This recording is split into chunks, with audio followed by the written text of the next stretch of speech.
Have you ever walked into a room and felt the sudden tightening in your chest, the invisible weight of needing everyone's eyes to soften in approval? You smile, you nod, you play your part. And yet, underneath, a voice whispers, "What if they don't like you?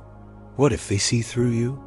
That voice grows louder, commanding your every gesture, until you are no longer acting freely, but begging silently for validation. Imagine this. You post a photo, write a message, or share a thought, and then wait. Not for your own satisfaction, but for the digital applause. The tiny affirmations that briefly convince you that you exist, that you matter. For a fleeting moment, you breathe easier. And then, like sand slipping through your fingers, the relief vanishes, and you are once again restless, needing the next confirmation. Why does approval feel like oxygen to you necessary, fleeting, never enough? Why is your worth so easily chained to the nods, the likes, the affirmations of others?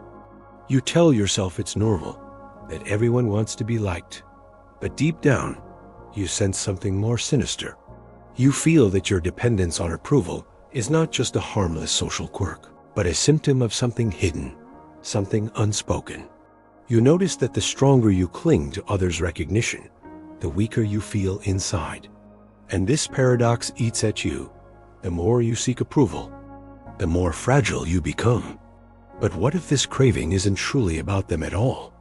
What if the approval you chase is only a shadow, a reflection of something buried within you, a part of yourself that you've denied, silenced, or repressed?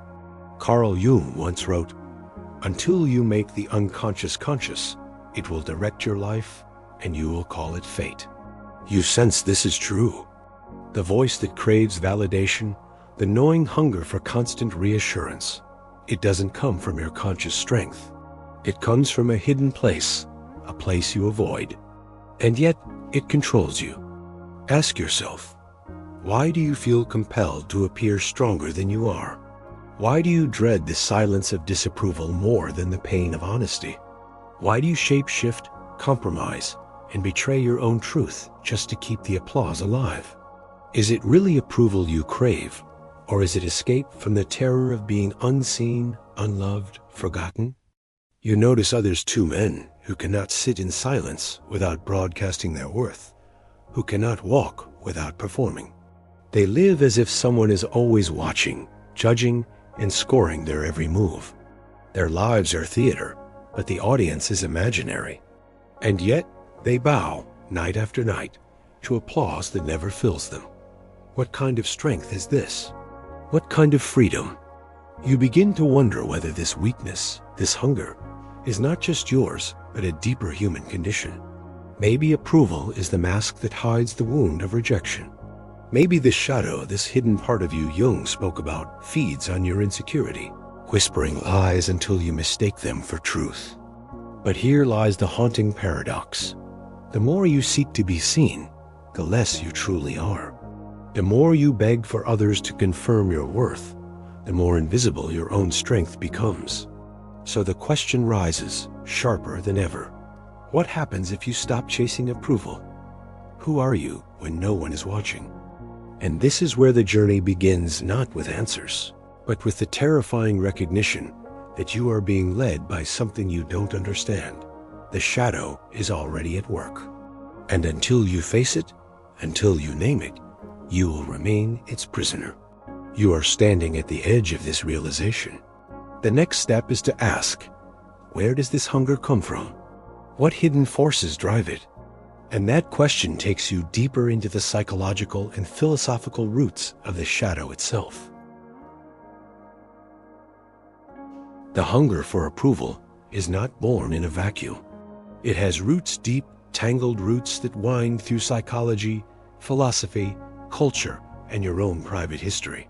To understand why you crave recognition, you must descend into these roots, peeling back the layers of self-image, fear, and repression that shape who you are. Think back to childhood. From the moment you first reached out for your mother's smile, your nervous system learned that approval meant safety. A warm gaze, a gentle nod, a word of encouragement, These became signals of belonging, proof that you would not be abandoned. But what happens when approval is withheld, when love feels conditional? When you sense that only certain versions of you are acceptable? Then the seed is planted. To be loved, you must perform. To be safe, you must please. Psychologist Alfred Adler observed that the inferiority complex often begins early, shaping a life lived in compensation. You sense this in yourself. How much of your drive is not born from authentic passion, but from a hidden fear of inadequacy? You achieve, you adapt, you seek, not because you are free, but because you dread being seen as less. And this is where Jung's concept of the shadow enters. The shadow is everything within you that you deny, repress, or fear. All the anger you're told is unacceptable. All the vulnerability you hide. All the desires that contradict the mask you wear. These sink into the unconscious, but they don't disappear. They whisper. They influence. They demand. And one of their favorite disguises is the craving for approval. Why? Because approval offers temporary anesthesia. When others validate you, you feel, if only for a moment, that the shadow has been silenced. You don't have to face your hidden fears. You only need the applause to drown them out. Yet, like a drug, the effect wears off, leaving you emptier than before. Nietzsche once wrote, "He who despises himself still respects himself as one who despises." You know this feeling, the strange pride you take, even in your weakness, as if your very hunger gives you a form of identity. To despise yourself still gives you something to cling to, but deep down it's a prison. Modern psychology sheds further light. Cognitive biases such as the spotlight effect make you overestimate how much others notice and judge you. Social conditioning, reinforced by media, amplifies this. From every screen you are told, to matter, you must be seen. To be seen, you must be approved of. And so, society becomes a hall of mirrors, where everyone is chasing validation and no one is truly free. But beneath all of this lies repression. You repress the parts of yourself that don't fit the image you hope others will applaud. You repress your rawness, your fears, your instincts. You tell yourself that only the polished mask will earn love. Yet with every repression, your shadow grows stronger. And the stronger it becomes, the more approval you need to keep it at bay. Ask yourself, how many times have you betrayed your own thoughts just to be accepted? How often have you laughed when you didn't find something funny, agreed when you disagreed, or softened your truth just to avoid rejection? Each of these moments strengthens the hidden contract. You are not enough as you are. You will only be enough when others decide you are. And so, you are trapped not by the world, but by your own unconscious agreement with it. But notice the contradiction. If approval is supposed to make you strong, why does it always leave you weaker? If recognition is proof of your worth, why does it vanish the instant it's not renewed? The truth is unsettling. Approval cannot satisfy you because it is aimed at the mask, not the self. People applaud the role you play, not the shadow you hide. And deep down, you know this. That is why the applause never reaches the wound. That is why you are always hungry. This is the hidden problem. The more you repress your shadow, the more approval you need. And the more approval you chase, the further you drift from your own strength. It is a vicious circle, a cycle that appears to promise safety but delivers emptiness.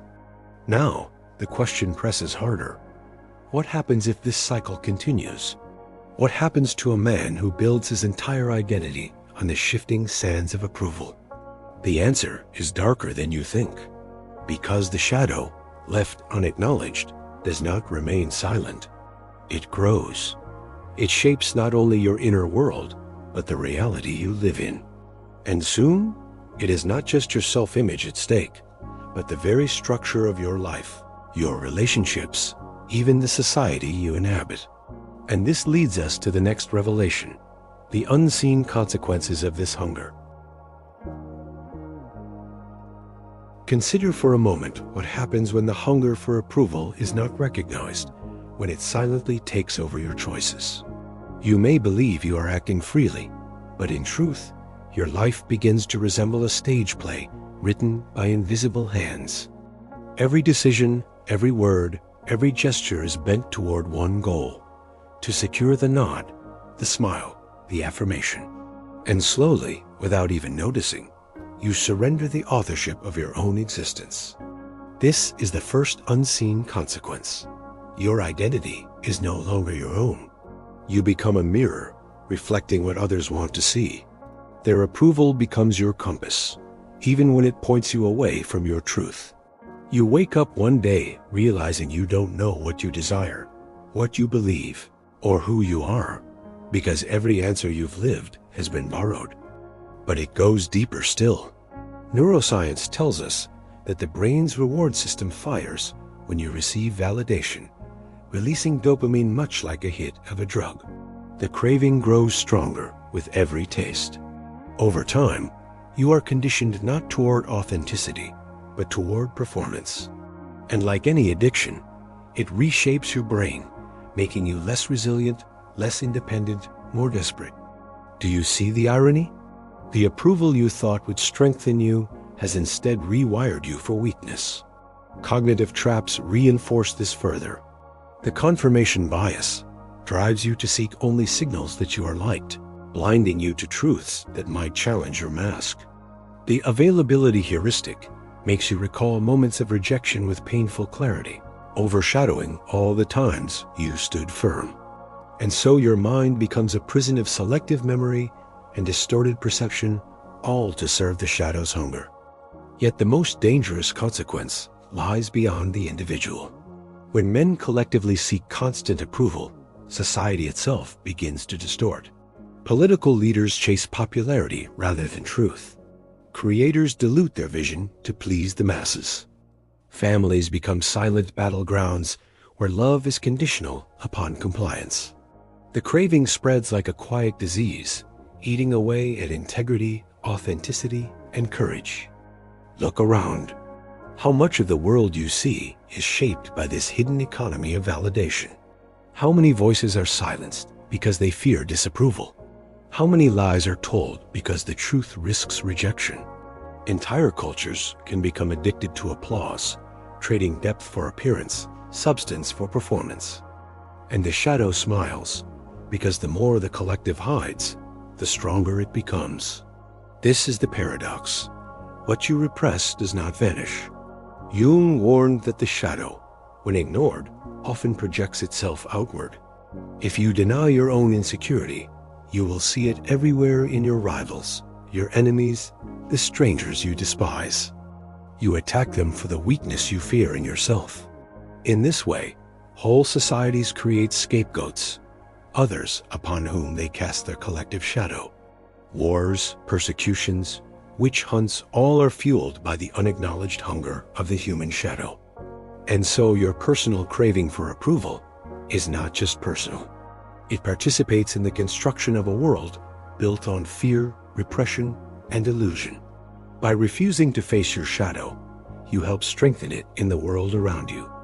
But here lies the deeper consequence. The longer you avoid your shadow, the more power it gains over you. The more you chase approval, the less you can tolerate silence, solitude, or disapproval. And then, like a puppet pulled by unseen strings, you lose the ability to stand alone. You lose the capacity for rebellion. You become, in the truest sense, weak.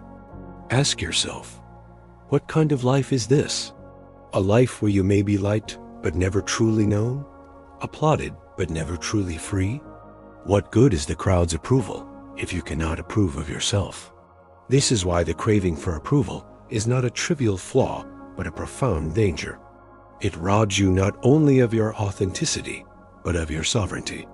It weakens not only the man, but the culture he inhabits. You begin to sense now the urgency of escape. To continue down this path is to live half a life dictated by the invisible hand of the shadow. But is there a way out? Can you break free from a cycle so deeply woven into your psychology, your history, your culture? The answer lies not in more applause, but in rebellion. Not the rebellion of noise, but the rebellion of truth, the courage to turn inward, to face the shadow, and to build strength where weakness has ruled. This is where the path turns. The moment of rebellion awaits. You've seen the trap, the shadow whispering, the endless chase for approval, the hollow applause that never fills you. Now comes the decisive moment, the rebellion. Not the rebellion of fists or slogans, but of something far more dangerous, a rebellion of the soul. To rebel here means to overturn the very logic that has governed your life. It means to stop asking, "What will they think of me?" and to start asking, "What do I truly think of myself?" It sounds simple, but it is radical. For when you no longer measure your worth by the gaze of others, you threaten the entire system that feeds on your weakness. Think of Socrates, condemned not because he was violent, but because he dared to question the approval of the crowd.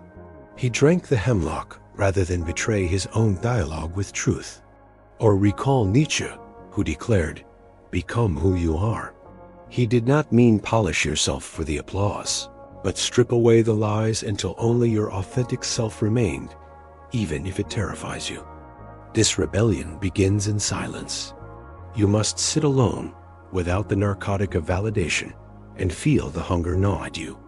Do not escape it. Do not mask it. Face it. The shadow feeds on your avoidance. It weakens when you confront it. At first, the silence feels unbearable, as if the absence of approval were a kind of death. But if you endure it, something extraordinary happens. You discover that you are still here. You still exist, even when no one is watching. From this silence grows sovereignty. You begin to see that strength is not given but built. It is not applause that makes you powerful, but your capacity to stand alone, to approve of yourself without external permission. The rebellion is this: to shift the source of authority from outside to inside. But rebellion also means contradiction. If you wish to break free, you must sometimes defy the very approval you once lived for. Speak the truth that others may not like. Refuse the role they expect you to play. Let someone's disappointment wash over you without bending to it. Each act of defiance is like fire forging steel, painful, yes, but also transformative. History is filled with those who dared this path. Think of Galileo, who faced the wrath of an entire church because he would not betray what he had seen. Or of spiritual figures who withdrew into deserts and mountains, choosing truth over comfort. Their rebellion was not reckless. It was rooted in a deeper allegiance to something unshakable within. You, too, must find that allegiance. Perhaps it begins with a principle, a vision, or a simple commitment. I will not lie to please. Hold to it, and you will feel the shadow recoil. For the shadow's power thrives on repression and masks. Truth burns through both. Yet do not mistake this rebellion for arrogance. It is not about shouting, "I don't care what anyone thinks." That is still a mask, still a performance for imagined eyes. True rebellion is quieter, more dangerous. It is the calm knowing, I will live by my truth, whether the world applauds or condemns me. This rebellion is not comfortable. It is not safe. It may cost you relationships, status, even belonging. But what you gain is priceless. Freedom from the prison of approval. You begin to live not as a puppet of others' opinions, but as the author of your own life. And something remarkable happens as you walk this path. The approval you once chased begins to matter less. Paradoxically, people are often more drawn to those who no longer seek their validation. Authenticity has a gravity, a magnetism stronger than performance. But now, even if admiration comes, it no longer defines you. You no longer depend on it. This is the rebellion. To reclaim the power you gave away, to stand sovereign before the shadow, to choose truth over applause. But rebellion alone is not the final step. there remains one more revelation, a deeper truth that binds everything together. It is not only about escaping the hunger, it is about understanding why it existed at all and what it was pointing you toward. And this final truth is not about rebellion, but about illumination. You have faced the trap, traced its roots, felt its consequences, and risen in rebellion. But rebellion, as liberating as it is not the final destination. It is only the threshold. To rebel is to say no to illusions, to lies, to the tyranny of approval. But the ultimate truth comes not from rejection, but from illumination. It comes from discovering what stands when all masks fall away. Ask yourself now, why was the craving for approval so powerful in the first place? What was it pointing toward? Was it merely weakness, or was it a distorted echo of a deeper need, a higher calling that you misunderstood? Jung believed that the shadow is not only darkness, but also potential the unlived life, the power you exile, the truth you bury. What if the craving for approval was never about others at all? What if it was your own shadow knocking at the door, begging you to see it? Every hunger, every insecurity, every desperate reach for affirmation was a signal. There is a part of you unacknowledged, unseen, unloved. And here lies the paradox. You sought approval from others because you refused to grant it to yourself. You begged the world to love what you would not dare embrace within. The applause you craved was never for the mask, it was for the shadow, the hidden self waiting to be welcomed home. This is the final realization. Strength is not built by silencing your shadow, but by integrating it. Approval from others will never heal you because it bypasses the wound. Only when you turn inward, only when you embrace the parts of yourself you once rejected, can the hunger dissolve. Imagine looking into your own eyes, unflinching, and saying, "Yes, I see you. I see the fear, the anger, the desire, the weakness, and still I do not turn away." This is the moment the shadow ceases to be an enemy. It becomes an ally, a source of energy and authenticity. The very traits you buried for fear of rejection can transform into courage, creativity, vitality.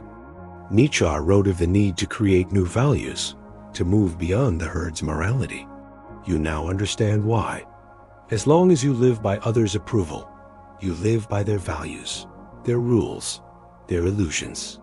But when you integrate your shadow, when you embrace the full spectrum of who you are, you begin to create from within. No longer chained by fear, you shape values born of authenticity, not approval. And in this act, you discover freedom. True freedom is not the absence of judgment. It is the presence of inner sovereignty.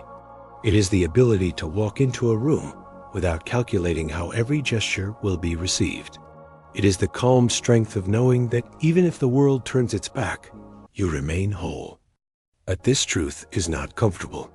To integrate your shadow is to meet yourself without anesthesia. To approve of yourself is to stop running from the parts of you that embarrass or terrify you. It is to love without condition what you once believed unlovable. Few dare this path, but those who do find a power beyond applause, the power to live truthfully. And so you arrive here, standing at the threshold of illumination. You see that approval was never the goal. It was the symptom. You see that weakness was never your essence. It was the refusal to face your full self. You see that strength is not applause, nor rebellion alone, but wholeness. Now, the question is no longer, do they approve of me? The question becomes, do I stand in truth? Do I approve of the life I am living? Look back. The hunger, the pain, the endless chase, all of it was preparing you for this realization. The shadow was not your enemy. It was your teacher, pushing you toward integration, toward sovereignty. And now the stage is empty. The audience is gone. You stand alone, and for the first time, it is enough. Yet, even in this silence, a mystery remains. Integration is not the end. It is the beginning of a lifelong dialogue with the depths of your being. Every day, new shadows emerge, new illusions to dissolve, new truths to claim. The final truth is not a destination but a journey, to live each moment as if the applause has already ended, and still to walk forward in truth. The call is before you now. Will you continue to chase the nods of others, or will you step into the uncharted territory of your own sovereignty? The choice is yours, and in that choice lies everything.